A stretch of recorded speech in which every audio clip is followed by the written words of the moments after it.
Alright, how's it going everybody? Today we're going to be doing another Nomad survival build guide for one of our characters. It's one of our new characters from the third major update, and that is going to be the Knight. I've decided that I'm going to do two build guides for this video, or sorry, for this character. This first video being the defense-sided build guide, and the reason why I want to do that is because I've been seeing a lot of chat on the forums, and people don't really think that the defense-sided Knight is really that viable. So I wanted to go ahead and show you that I think it's pretty fine. You just have to like pick up the occasional skill here or there, and you can play it significantly different than the offensive-sided. So I wanted to get into that. The Knight, it's one of the top characters, so its SP amount for its skill is very high, 800, and so its skill is Provoke. Enemies run at you 2 times faster and can group together more tightly. This helps them hit you more, basically. And during this, your movement speed is halved and your defense is doubled. So, double defense, but you don't move as fast. Once the effect ends, inflict damage to nearby enemies equal to the damage you would have taken, and recover 4 HP per enemy hit, including the Berserker Heritage. And Spectral Sword effects do not recover HP and does half damage. I think Spectral Sword is terrible with the Knight. It's the only class that I think you don't need to go Spectral Sword. And the only other issue I have is, in general, like regardless of defense or offensive sided, this HP amount is just too low. If one mob gets on you, like say past like 15 minutes, it can hit you for like 300-400, even with all of these defense buffs. And if you only get 4 HP for hitting that mob back, I don't really understand how that is equivalent, basically. And, you know, at a time, there's most likely only going to be, I don't know, 20, 30 mobs on the screen, 30 being, like, the high end. So the fact that you only get 4 to 6 HP per enemy hit, I mean, if there's 20 enemies on the screen and you're only getting 4 HP back per hit, that's only going to be 80 HP. And it's like, even with the double defense, you're gonna take more than 80 damage, regardless. So I don't really think those values are very relevant. It's kind of very low in my opinion, and I think these need to be touched for this class to be a little bit more viable. Because normally, I'm gonna go SP regen just kind of to show the defense-sided build, but you don't really want to go SP regen on this. And I feel like if you don't want to use the character's ability, what's the point of the character, basically? So, moving on to the heritages. For the defense side in particular, Nomad's good for every class, as always. Like, if you've seen any of my other build guides or any of my other videos, I almost always go Nomad because I think Nomad's great. The rerolls are just worth it. Berserker, for the defense side, it is terrible for the exact reasons that we just went over. You can regen HP based off the character weapon ability, but you're gonna regen like nothing, so it's definitely not worth it. The double damage is worth it if you're playing the offense sided, and you can see that I just cleared the third map with the Berserker Heritage on the Knight, so it's perfectly viable there. But defense sided, terrible. The Poxbringer in general is probably the worst heritage for the Knight, specifically being you don't get anything out of the weapon skill because it explodes, right? And you want that damage to go off instantly, because once you explode, you don't have that double defense, and so those enemies are still right next to you. And if those enemies are next to you and you lose your double defense, you are going to take a ton of damage. And 6 Poxbringer does damage over time versus instant damage. It's really, really bad. The Voidwalker, this is a pretty strong heritage for the first and the second map. I don't think it's very relevant on the third map. The reason being, at about like a minute 30, those wasps spawn, and the wasps won't die. Wasps. Such a weird word to say sometimes. But the wasps won't die from 1 tick of the Voidwalker damage, so it's not very strong there. But on the first and the second map, Trimarsh and Crossroads, you could take care of most enemies with this and like throw in Colorless Glyph, and you don't have to worry about anything for the first like 5 minutes. So Voidwalker, it's alright. I recommend it on the first and the second map, but the third not so much. Summoner is awful as always. I really just wish they would do something to change this heritage. I feel like it's just not worth anything. It's good for the first like 3 minutes, and outside of that, I don't feel like it's viable. I'm not sure if they need to like increase the amount you can have over time, increase the damage that they do, increase how long they last, etc, etc, but it's just not good. The Merchant is good in very particular situations, like when you're going for the Dungeon Keeper achievement on the third map. and that's when you can't reroll and you can't use chests. So the merchant, I would say, is very good in that situation because you get the double weapon skill amount and amount +1 for all of your weapon skills. But for the defense sided, I don't really think you want to go with the merchant at all. Now, the statue is probably the best for the defense sided class. If you're going a defense build with the knight, statue is just so strong because of the HP regen being tripled. The SP regen is kind of whatever. It's helpful for the defense sided because you want your ability to be going off as many times as possible. And the fact that the boss damage is halved is kind of huge. The other thing is that the magnet effect with chests. So with the statue, it's kind of awful on the first, second, and third map just because you won't be able to clear out any of the map's abilities. So on the first map, that's going to be the crystal chests. On the second map, it's going to be the portals. And on the third map, it's going to be the red crystals. And you have no way to take care of those unless you're lucky enough to hit one of the skull, which wipes the whole map. And then in that situation, it's really cool because, say you're 20 minutes in, there's 4 things spawned on the map, and you get the skull and they all die at the same time. That's 4 chests that are going to come to you. So the magnet is really, really helpful. And specifically for this defense-sided build, we're going to be going the statue. We're going to play on the crossroads for this one too. So for weapon skills, I'm going to avoid as many as possible. And the only weapon skills that I'm going to be going are Colorless Glyph, Purifying Circle, Ascension, and then you just have to pick up 1 skill for killing the boss. And for that, I would suggest either Magic Missile or Fireball. The reason being, when you're playing statue, the bosses are most likely going to be standing on top of you, and because of that, you're almost guaranteed to just only be targeting them. So I just highly recommend it. You could go with whatever you get first. I would always recommend that if you are fortunate enough to get the chests from the portals or whatever map you're playing on's map effect, take the rerolls. The rerolls are very helpful for this situation. But yeah, Fireball or Magic Missile, one or the other. It's going to be extremely helpful for clearing out the bosses. And that's about it. For passives, obviously you want to go HP regen. You want to go armor because the armor gives you defense as well as retaliation. Weapon skill size is always fun. I pick that up if I don't want to reroll, basically. If I want to save a reroll, it's very strong. And then take 1 shield because you want to be able to deny just a little bit of damage. And then study. Study's very strong. And as long as you can go those, you're good to go. Ascension is huge here because of the second proc. You don't have to go past the 2nd level on Ascension if you don't want to. For the defense sided, it's not, that helpful. But you want to make sure you get the 2nd because when you're playing statue, your HP regen is tripled.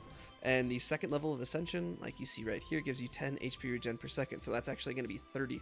That is huge. So very, very important. And with the bug fix, the knight used to... if Ascension turned off in the middle of your weapon effect, you would actually take full damage. You wouldn't take reduced damage. And so that was obviously very detrimental, that's such a funny bug to have. But that was fixed in one of the updates, so feel comfortable to pick up that. And then I take crit chance when you're playing Colorless Glyph. Crit chance is very, very, very strong. So those are the weapon skills and the passives that I would recommend. SP regen for the defense sided is obviously very important. You want to make sure that you're using your ability as often as possible. Not for the damage, but purely for the defense bonuses that you get. So I'm going to go ahead and for this video guide, normally I wouldn't actually go through the whole video, but I want to make sure that you guys can see that you can full clear this map and the dry marsh. The third map's going to be a little bit harder. I'll make a separate video for that, but you should see that you can clear these comfortably with this defense-sided build. I want people to realize that the defense build for the knight is not bad. It's totally viable. You just have to play with 1 or 2 particular skills to make it very, very, very comfortable. So I'll go ahead and I'll do like 2-3 times speed, and I'll see you guys when we get to the first boss.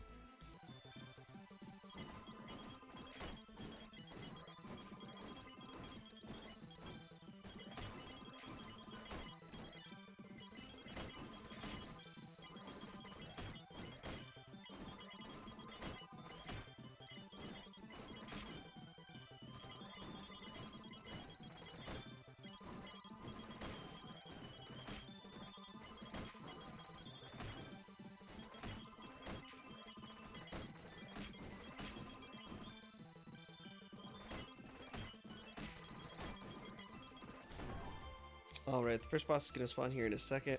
And there's one thing I forgot to mention, and that is going to be a new, I don't know if it's a skill or a perk really, and that's going to be Retaliation. Retaliation deals damage back to enemies after you are done taking damage. I'm not sure if you've seen that kind of like blue circle that's around my character. Kind of looks like Purifying Circle, but it's a little bit different. That does insane amounts of damage, so go to the upgrade shop, make sure you get points in Retaliation, and then Buckler also gives you additional retaliation, and that's a very important thing for this build because you use your weapon skill to kind of clear out the area around you, and then that gives you time to stop taking damage, and that's when retaliation goes off. Retaliation isn't going to be helpful for the bosses because you're always constantly taking damage, so it never has time to go off. So like right now my HP is still going down, and that's because things are still hitting me. But as long as you have a little bit of time in there to get it off, hopefully it'll go off here while we're talking so I can kind of show you guys. But let's see, I want to get Colorless Glyph or Fireball. Oof, I just wasted so many rerolls. Oh well. I'm going to take the rerolls here also. Looks like there we go. That big circle that just went off, it does a ton of damage. I mean, I've hit like 2.4 million before on that retaliation, so that's very, very strong. As you saw, first boss, not that big of a deal. It's very straightforward. Its weapon skill doesn't attack you, so you don't have to worry about its ability, and you just have to make sure you do a little bit more damage than it does, and Fireball is what's going to help you do that additional damage basically. So I'm going to go ahead and fast forward it again, and I'll see you guys at the second boss.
Alright, so the second boss is going to spawn here in a second. The second boss is a little bit more difficult than the first and the third, specifically because of its ability, those little red specters that kind of stand on top of you and just deal damage, and you also can't damage them, which is what makes them very strong. But with Fireball, as you just saw, and an Retaliation, which is why it's so good, I just one-shot it. Absolutely no issue. Retaliation is so good. It's kind of ridiculous. That's exactly why making sure you get Buckler, which you want to get anyways, as well as having points in Retaliation is so strong. It just absolutely can just destroy some things. I mean, even in this game, like that just did 100,000 damage.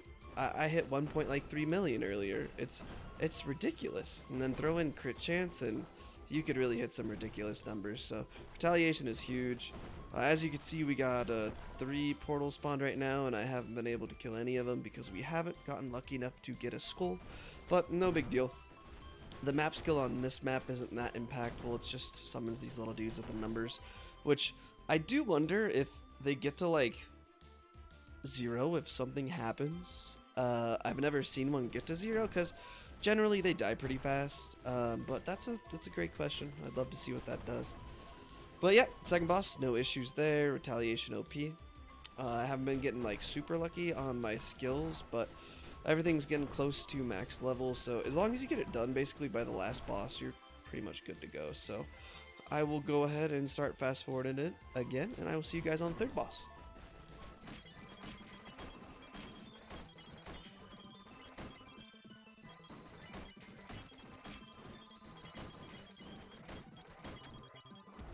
And we just got a skull, so That clears out all of the portals, and that's gonna bring us those chests. So you're probably gonna get at least one. So playing statue is generally safe because like you don't have to worry too much about, oh, am I gonna get one? Am I not? You're almost always going to. So it's possible to play around that, honestly.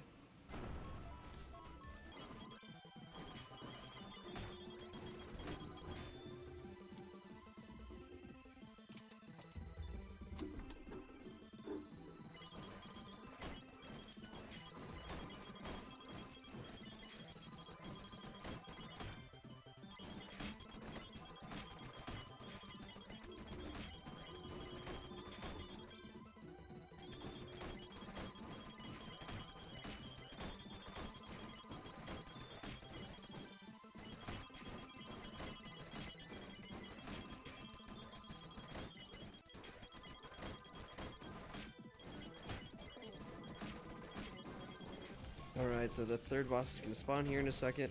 And I want you guys to notice something pretty funny. So at 20 minutes, this moon drip is what I call it, spawns and it'll deal damage or when it hits you. Fun fact, it won't hit you if you don't move. So it's actually more detrimental to run than it is to stand still. I have not been hit by one of them.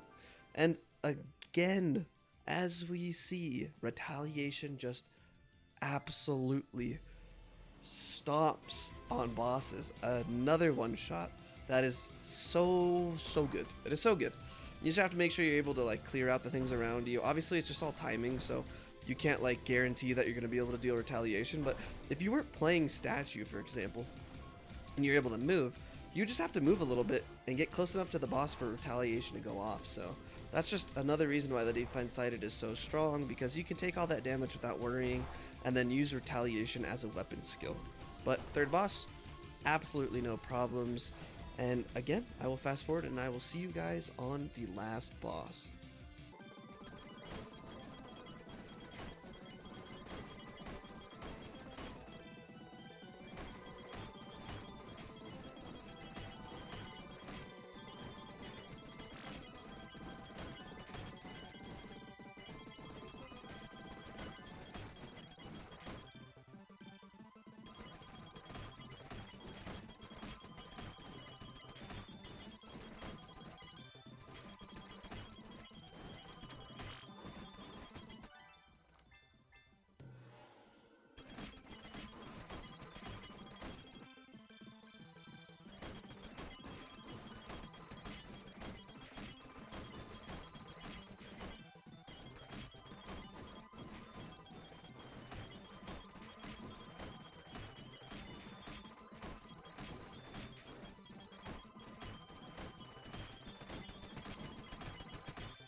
Alright, so the last boss is going to spawn here in a second. I gotta say, this one, I have not gotten that fortunate with my rolls in regards to getting all of the defense-sided skills I want.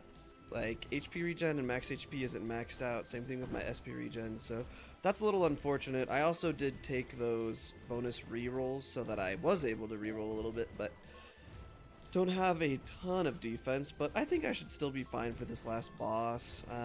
The only worry is the specters, but let's see. I think we're good. Yep, no problem. I wish I could have seen how much damage that last thing did. But yeah, so let's just kind of go over everything. For the night, the statue is really the best, basically, heritage for the defense-sided build.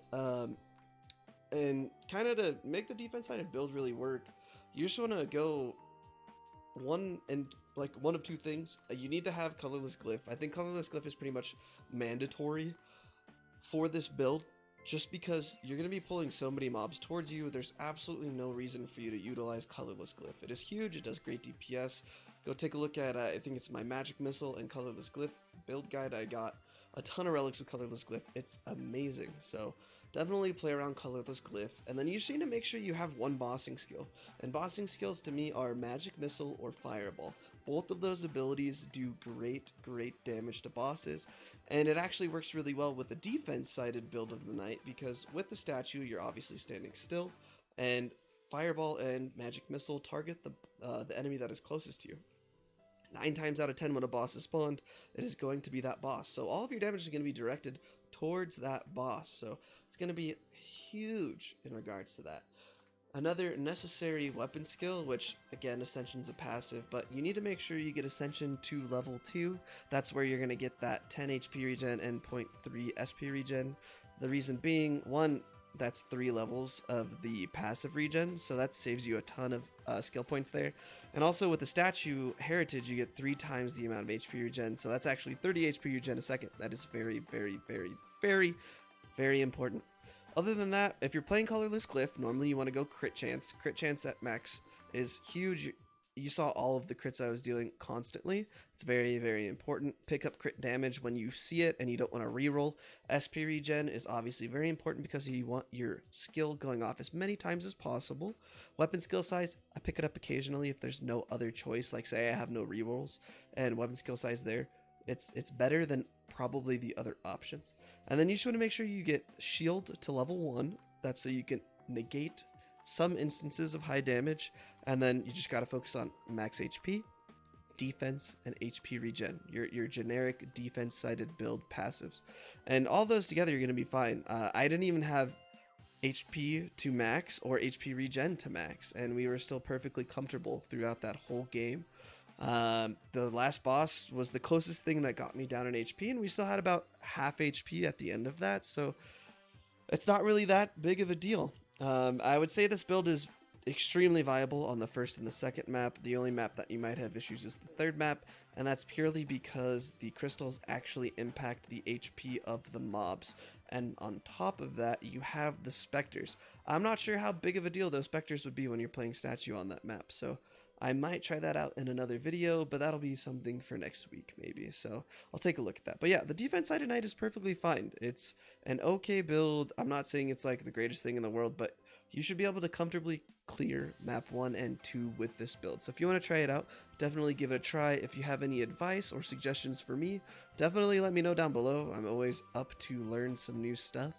And then I will be releasing the offensive sided night build later on today. So as always, thank you guys so much for stopping by. Thanks for all the support, and I will see you guys on the next one.